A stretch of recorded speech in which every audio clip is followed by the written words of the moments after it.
Thank you, John, for the opportunity to speak, and thank you, everybody, for being here today. Let me start off by talking a little bit about where we are in the operations. First of all, this is not something that we wanted to do. This was an issue of last resort for us. Nobody wants to use force and anger. But we were left with no choice. We spent years trying to establish a legitimate government in Yemen, years trying to help Yemen move from the chaotic situation it was in 2011 to a new, brighter, more stable future. As time went by, problems developed. We had the Houthis reneging on commitments that they made. 76 to be precise, in the past few years that they signed and then backed away from. Their aggression kept moving. They went from Saada to Umran to Sana'a, then they moved to Taz, and they threatened to capture the president's palace. They imprisoned the president and the cabinet in their homes in Sana'a. Thank God that most of them were able to escape and make their way to Taz. And so we had no choice but to respond to the call by the legitimate president of Yemen under Article 51 of the UN Charter to come in and support him and protect Yemen. So our objectives in Yemen are very simple. Protect the legitimate government of Yemen and protect the people of Yemen from a takeover by a radical group that is allied with Iran and Hezbollah. And we had a situation where a militia that is in control of ballistic missiles, and it was now in control of an air force. I don't believe there was a situation in history where an armed militia had an air force, and so this is something that cannot be tolerated. We tried to reason with them, we tried to reach agreements with them or broker agreements with them, but as I mentioned earlier, it all came to naught, and we ended up having to resort to force in response to the request by the legitimate government of Yemen. The operations are ongoing. We have targeted the Air Force, we have targeted air bases, we have targeted ballistic missiles, we have targeted heavy weapons depots, and we have tried our best to minimize collateral damage. There have been malicious charges made that the Saudi Air Force bombed a refugee camp. It turned out to be not the case. The site was not on our target list, nor were there any operations conducted above it, so it couldn't have been us. There were charges that Saudi Arabia bombed a milk factory in Hodeidah a few days ago. It turns out that the factory was bombed by the Houthis themselves in order to generate sympathy for themselves and hostility towards the coalition forces. So these things are going on. We believe that the coalition activities are achieving their objectives. It will take a little bit more time, but we're determined to prevail in Yemen, and we're determined to restore the legitimate government of Yemen and protect the people of Yemen from this radical group. With regards to the internal situation in the kingdom, of course, everybody is apprehensive about the use of force. Nobody wants to do it, but our people understand that it was necessary, and we have total support not only from the people of the Kingdom of Saudi Arabia, but from people throughout the region for these military operations. The issue of Yemen's oil, unfortunately for Yemen,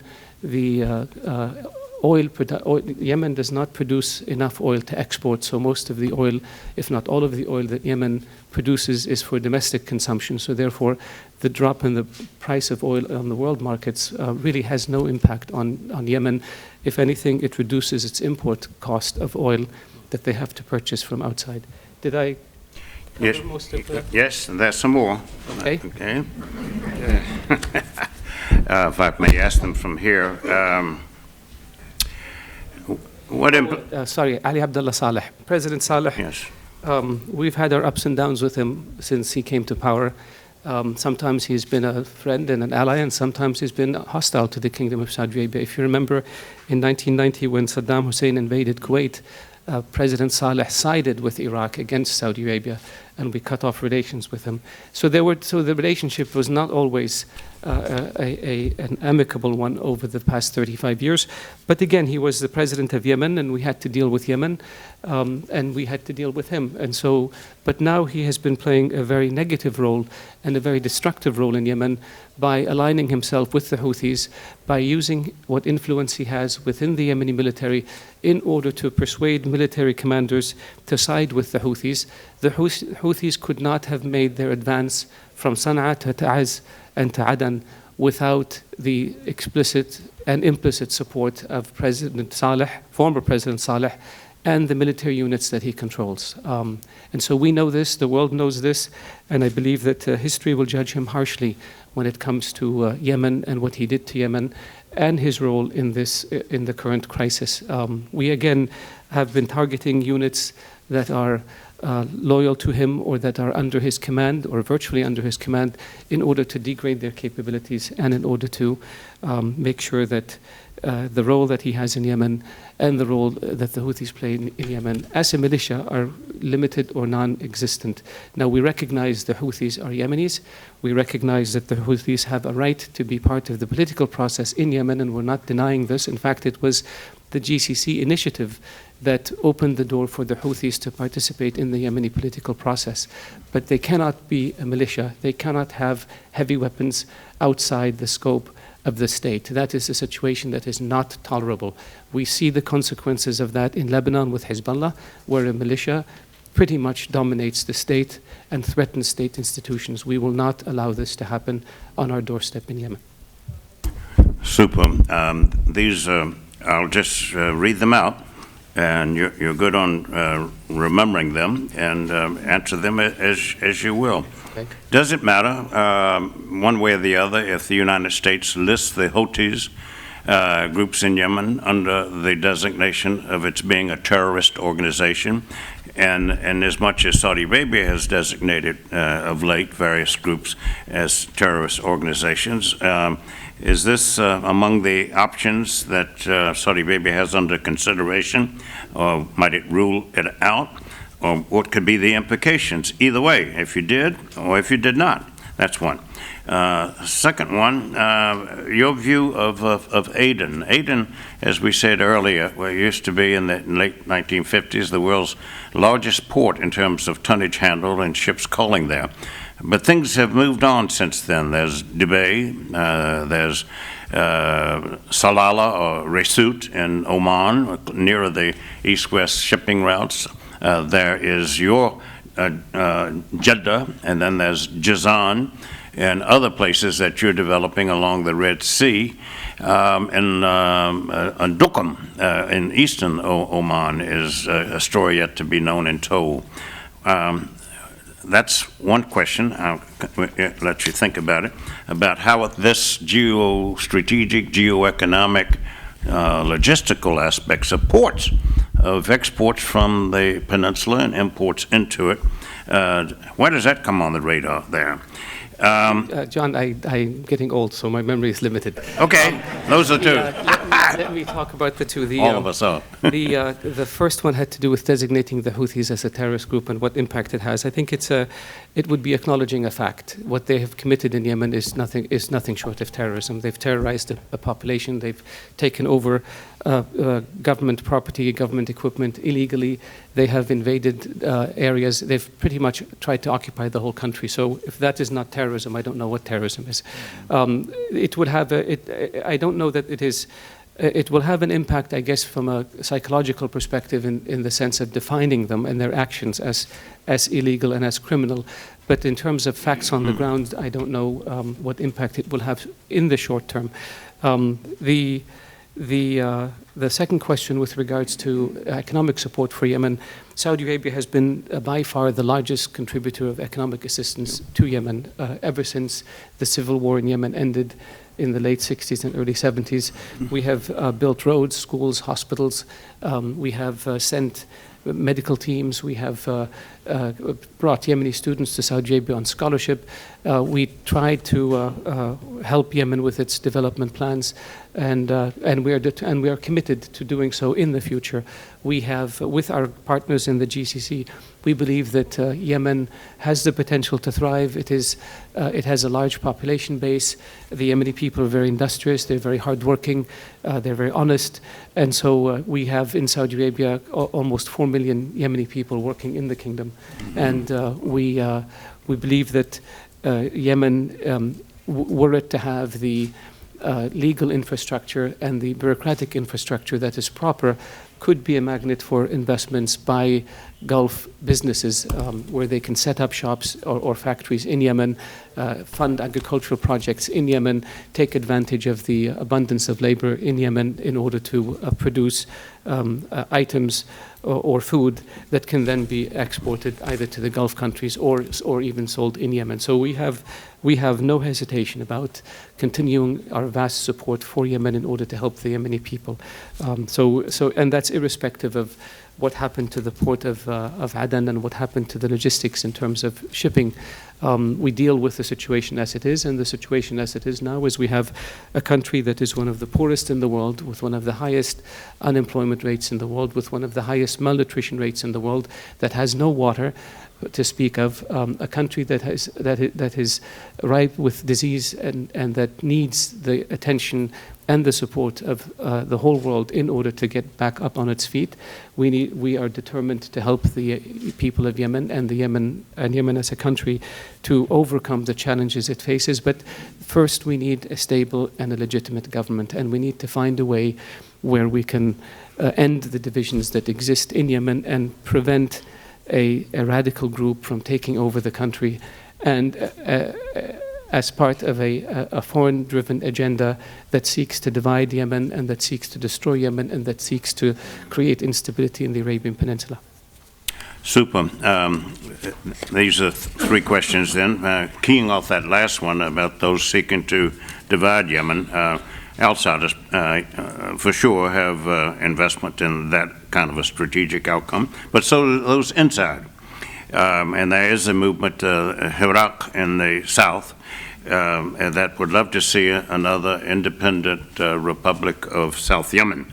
So would a two-state solution ever be possible in Yemen, and what would Saudi Arabia's view be about that? You dealt with that reality for a long time, from 1967 to 1990 could there be a reversion to that? Second question is, the Houthis, like Iran, during Iran's 1979 revolution, are rejecting any form of Western influence. What does this mean for your major partner, the United States, that is ready and available and amenable to mediating if it can, but it takes two to tango? If the Houthis want to have nothing to do with Washington, understandable, but what are the implications of that? You want to answer those two, and then there are some more.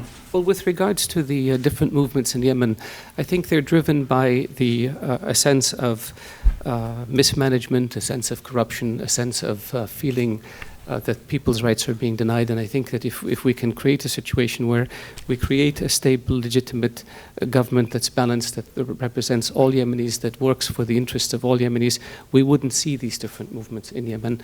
I can't comment about a two-state solution or one-state solution in Yemen, because this is really ultimately up to the people of Yemen. We have always maintained that it is important to maintain the unity and territorial integrity of Yemen. The objective of our operations right now are to protect the legitimate government of Yemen and to protect the people of Yemen and to prevent the rise of a radical, militant, armed group on our southern border. So that's on the first question. With regards to the second question, the Houthi ideology is very clear. They've been very clear about what they stand for. Their education system and their textbooks have been very clear about who they perceive as their enemies. And I don't believe that the Houthis would, what they're advocating would be in the interests of Yemen, because it's not. They want to close Yemen off from the world, and they want Yemen to be a radical state that is allied with Iran and with Hezbollah, and that's not going to serve neither the Yemeni people nor the people of the region. Okay. Thank you. That last comment subsumes one here about the alliance, rhetorical or political, ideological, with Hezbollah in Lebanon, so we won't go to that one as such. At which point, if any, of the Houthi power increasing, would Saudi Arabia withdraw its estimated $1 billion in the Yemen central bank, assuming it has not been looted?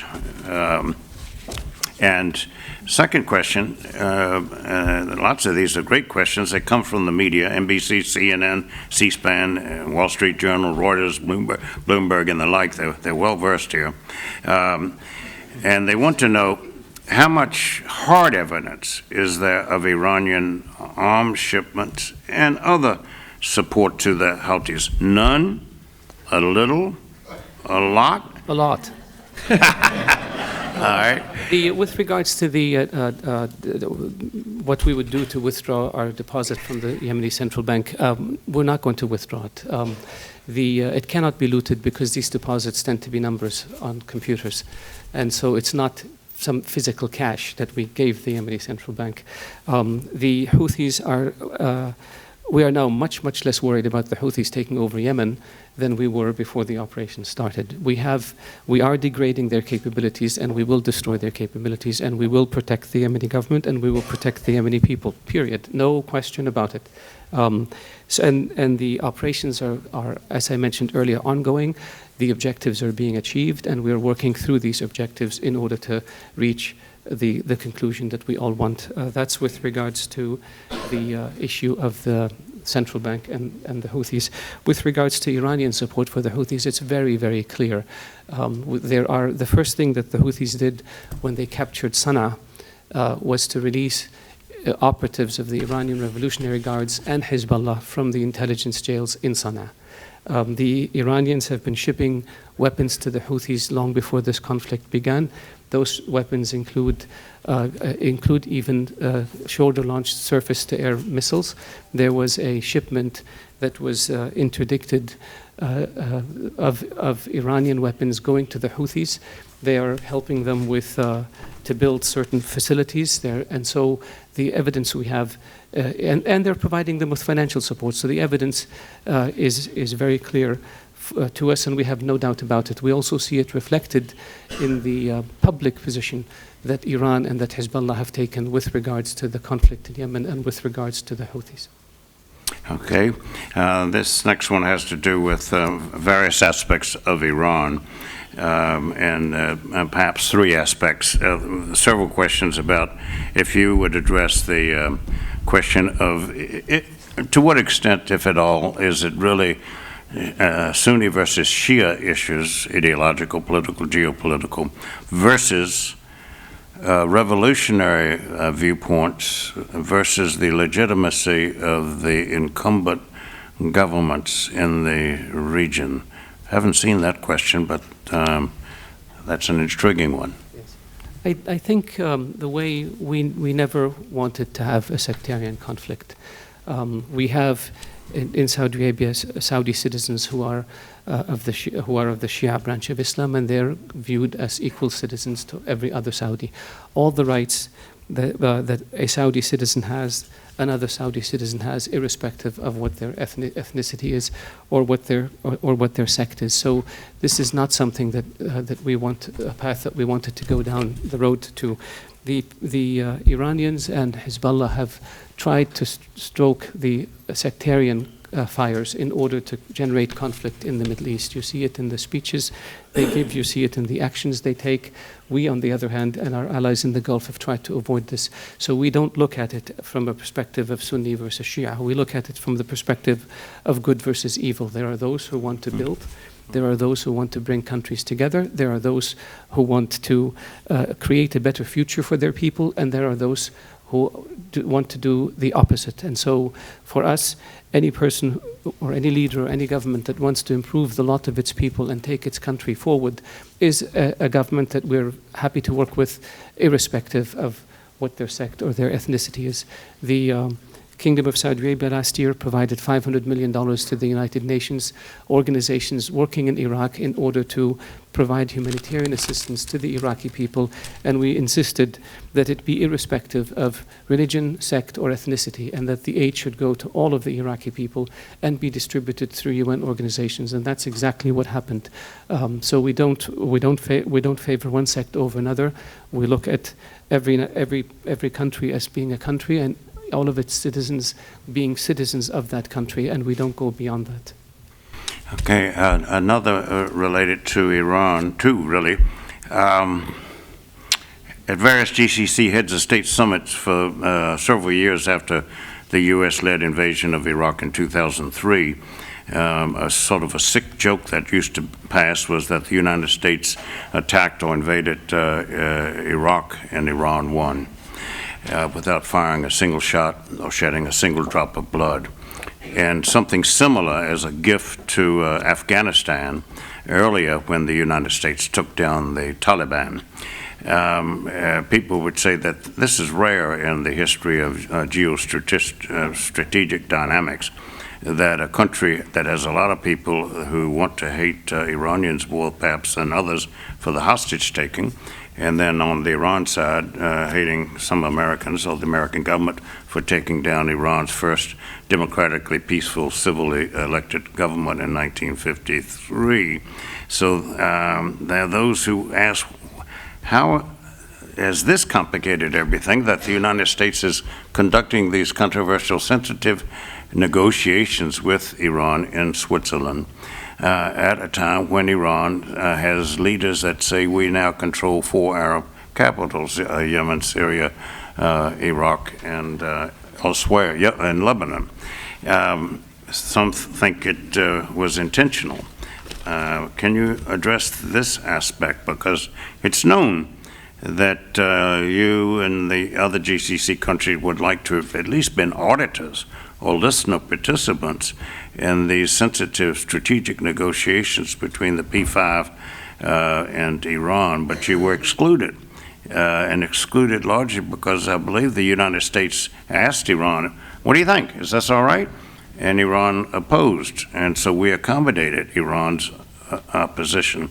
How has this roiled the waters or made things more complex, convoluted than might otherwise be the case, and what are the implications? Well, I think there are a lot of conspiracy theories that swirl around the Middle East, but I don't subscribe to them. The issue is there's no doubt that Iran benefited from the invasion of Iraq and the toppling of the Taliban government in Afghanistan. No doubt about it. The Taliban were Iran's ideological enemies, and Saddam Hussein was viewed as the bulwark against Iran stepping into the region. This happened. I don't believe that this was the objective of the United States at the time, but this is the situation that we're dealing with now. The question becomes, how do you stop Iran's mischief in the region?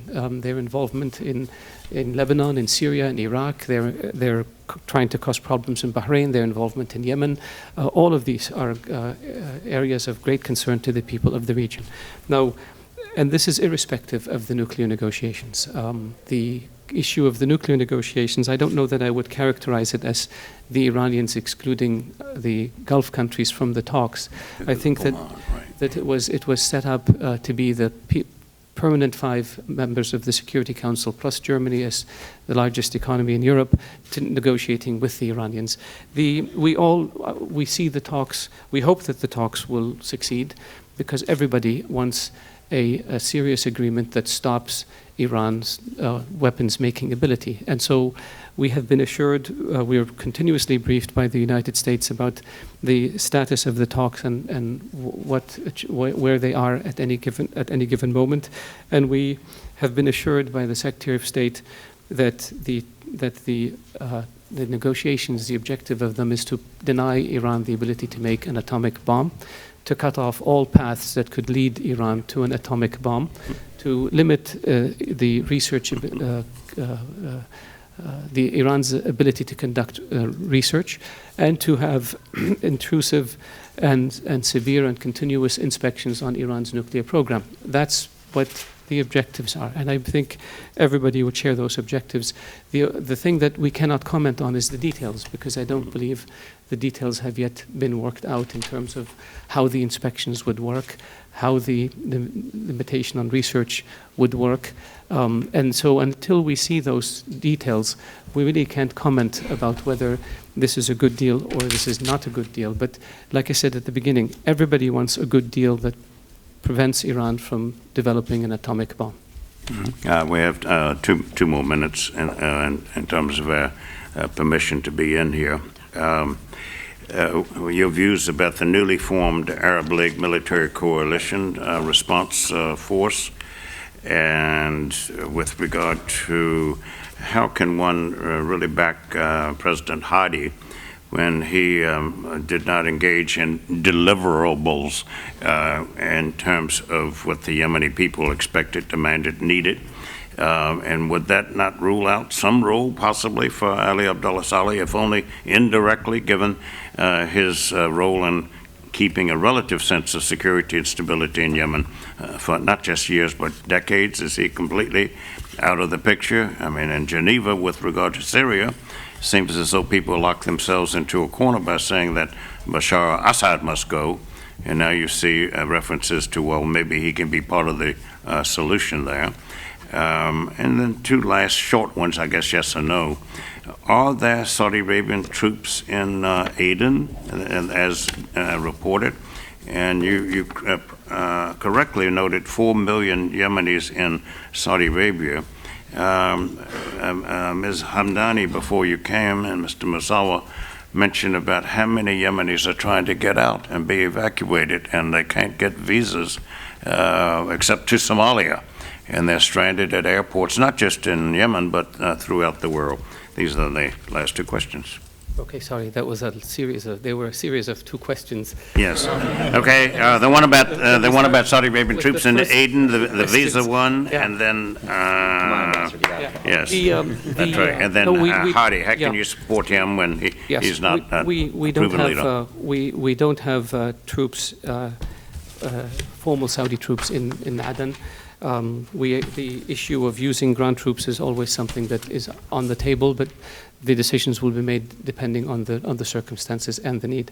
With regards to President Hadi, the reason he wasn't able to deliver deliverables, which I disagree with that premise because I think he has, the reason that he's viewed as not having delivered deliverables is because he was being undercut by the Houthis and by former President Saleh.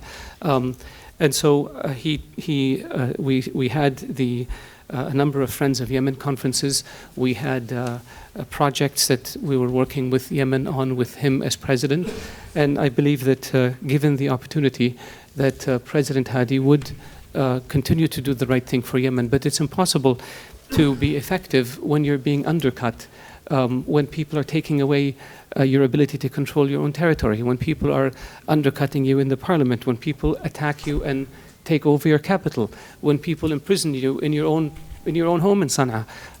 That's not so. The problems were on the other side, not on President Hadi's side.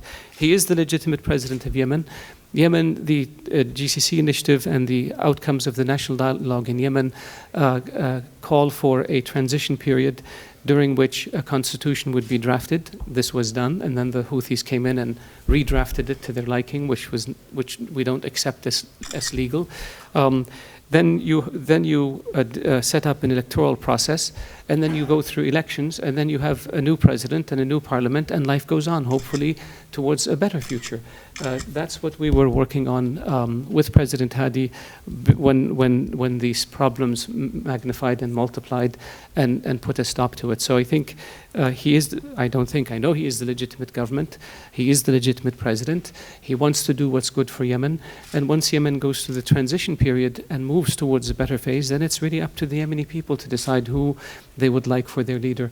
But we don't believe that President Saleh has any role to play in Yemen's future.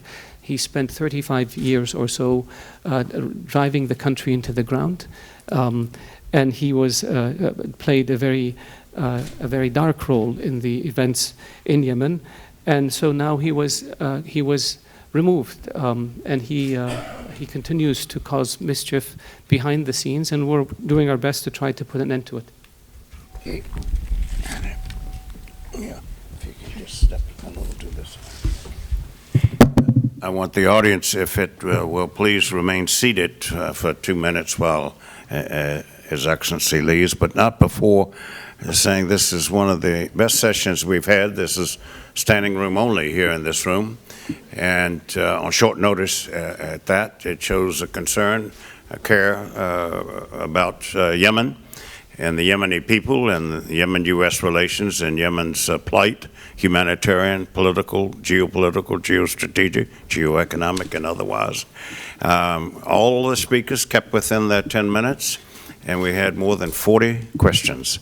And I think we covered somewhat of the waterfront, but especially we're grateful to our speakers and to His Excellency Ambassador Adel A, Al-Jubeir. Thank you all.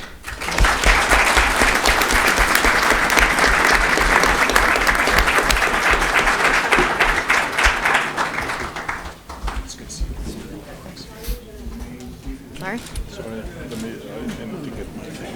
Got it. Pleasure, thank you. Took half my shit.